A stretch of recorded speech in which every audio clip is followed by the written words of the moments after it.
The hotel calls me on the phone and tactfully reminds me that since I've forgotten to pay for the condoms I've used last night, they've deducted the sum from my VIP card. I'm a little perplexed, to say the least. Last night, I'd taken an overnight shift till late, so I'd never been to the hotel. So I questioned my wife, Naila Burdett, who's the only one that knows my VIP card number. She just looks at me in confusion. Honey, it costs over $1,000 to spend a night there. Why would I stay there to begin with? There must be something wrong with the system. I stopped arguing with her and called my uncle instead.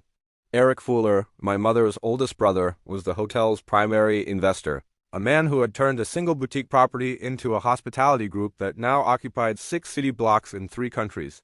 He had given me the VIP card as a birthday gift 2 years ago, lifetime membership, all room charges waived, bound biometrically to my name so that no one else could use it. The card was not transferable. The card was not giftable. The card was, according to the hotel's own terms, the most secure access credential in their system. And yet the hotel was calling me to say that I, Bryce Xian, had checked into the presidential suite last night, had used the condoms provided in the minibar, and had activated Do Not Disturb service as recently as 10 minutes ago, which meant whoever was up there was still up there right now, in my name, in my suite, on my card. I drove to the hotel with the specific energy of a man who had already decided what he was going to find, and was simply moving toward the confirmation. The lobby was packed with Thanksgiving weekend guests, and I waited nearly 30 minutes at the front desk before the receptionist, a woman named Fiona, had a moment for me. I introduced myself.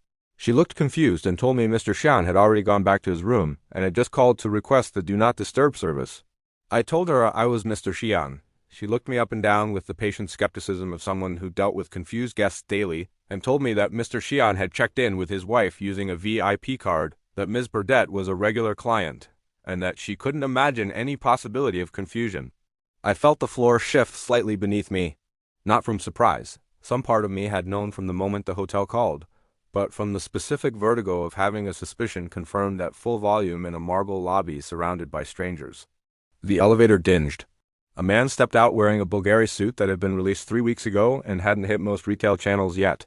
On his left wrist was a watch I had won at a private auction for $1.8 million, a piece I had worn exactly 4 times and kept in a humidity-controlled case the rest of the time.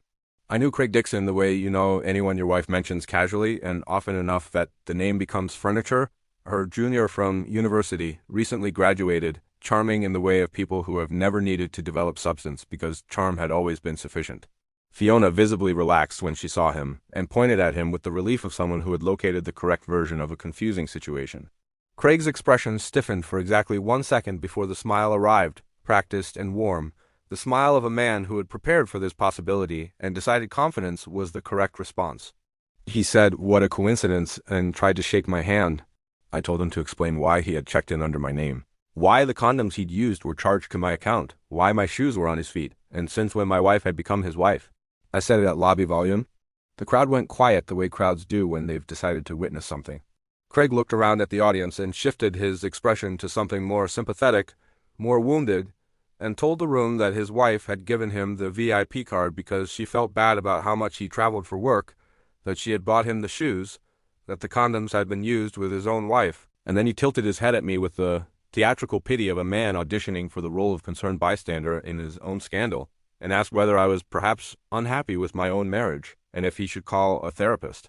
The whispers moved through the crowd with the efficiency of a current. Shabby clothes. Couldn't afford the VIP rate. High-end places shouldn't let just anyone in. I was wearing a gray pullover and dark trousers, nothing remarkable, nothing worth the commentary, but I noted that Craig had framed the room before I had, which was a skill I filed away. I turned to Fiona and asked whether she had verified his identity at check-in. She stammered that he'd said he'd forgotten his ID, but Miss Burdett was a regular client. I told her that her hotel security was non-existent. Craig jumped in immediately, playing the reasonable one, suggesting I stop making things difficult for the staff, noting with a smile that people tended to stay in hotels that matched their status. Then his phone rang. The screen said "Wifey" in large letters visible from 2 meters away. I told him to answer it and put it on speaker. He did, and his voice shifted the moment the call connected. Suddenly panicked, suddenly the victim, telling Nyla there was a lunatic at the hotel trying to get him kicked out. Nyla's voice came through sharp and immediate. She said don't worry and she'd be there right away. Someone in the crowd stepped forward to comfort Craig. The room had made its choice about the story, and I was the antagonist in it. Nyla arrived in under 10 minutes, which told me she had been nearby, which told me she had been expecting this, which told me the performance had been arranged before I walked through the door. She came through the lobby entrance, and the moment she saw me, her face went hard. She crossed the floor, shoved me sideways hard enough that my back caught the armrest of a couch behind me, and I would have hit the floor without it. Then took Craig's hand and stroked his hair with a tenderness I had not seen directed at me in longer than I wanted to calculate. Craig pulled her into a kiss for the audience. She let him. Then she turned to me with eyes that held no guilt and no recognition, just the clean, flat disgust of someone looking at a stranger who had caused a problem. She walked toward me and slapped me across the face and called me Craig Dixon, his name, not mine, and told the assembled crowd that I had tried to sleep my way into a full-time position after my internship, been rejected, and had been harassing her husband ever since in retaliation. The lobby believed her. Of course it did. She was polished and certain and had a story with a shape to it. A motivation and a history, and the villain who was standing there with a red cheek and casual clothes in a hotel where the VIP card started at $300,000. I held my face and looked at her and felt something I hadn't expected. Calm. Not the numb calm of shock, but the specific clear calm of a man who has just been handed the last piece of information he needed. Because here was the thing about Nyla Burdett that the lobby didn't know, and that I had been too comfortable to properly examine until this exact moment. She was very good at this. The performance was too clean. The timing was too precise. The story she told the room was too detailed to have been improvised in the car on the way over. She had prepared this. She had prepared me to be Craig Dixon, the disgruntled ex-intern, the harasser, the lunatic, long before I walked through that door. Which meant she had known I would come. Which meant she had known I would find out. Which meant there was a version of this morning she had already mapped and accounted for, and I had walked directly into it. And the only question now was whether I was going to stand in her story or build my own. I lowered my hand from my face and looked at her and asked her, very quietly, to say it again, to tell me who I was and who he was. She hesitated for just a fraction of a second before the defiance returned to her eyes, but I had seen the hesitation. There it was. I took my phone out and called my uncle. Uncle Eric picked up on the second ring, and I asked him, in a voice that carried clearly across the silent lobby, to come to the front desk. He arrived from his private office elevator in 4 minutes, which was fast enough that Fiona went pale the moment she recognized him. I said, "Uncle Eric, this is Nyla Burdett, my wife. She has been using my VIP card to fund her relationship with this man. I'd like the check-in records, the biometric access log, and the security footage from last night's presidential suite check-in, please." Uncle Eric looked at the lobby, at Craig and my watch and my shoes, at the mark on my face, and at Nyla, whose composure had begun to develop a visible crack along one edge. He said, of course. Then he said, "Fiona, please pull everything immediately." Nyla recovered fast. She said the footage would show nothing because it had been her husband who checked in, and her husband was Craig, and whatever delusion I was operating under was a legal matter she intended to address. She said it at volume for the audience, the way she'd been doing everything since she walked in. But the biometric log was the problem she hadn't solved for. The VIP card was bound to me, specifically, irreversibly, and the access log would show exactly whose biometric profile had been used to activate it because that was the entire architecture of how the card worked. Craig had not checked in as me by showing ID. He had checked in because Nyla had used the card in her own name as a registered secondary contact, which the hotel had permitted because she was a regular client, and the receptionist had not verified against the biometric restriction, which was the security failure I had flagged at the desk 20 minutes ago, and which was now about to become the hotel's most significant liability and their most useful piece of documentation simultaneously. The log would show Nyla's access, not mine. The log would show the time. The log would show the room. The log would show everything. I watched Nyla understand this in real time. It moved across her face in a sequence, confidence, recalculation, the first genuine flicker of something that was not performance. Craig put his hand on her arm. She didn't respond to it.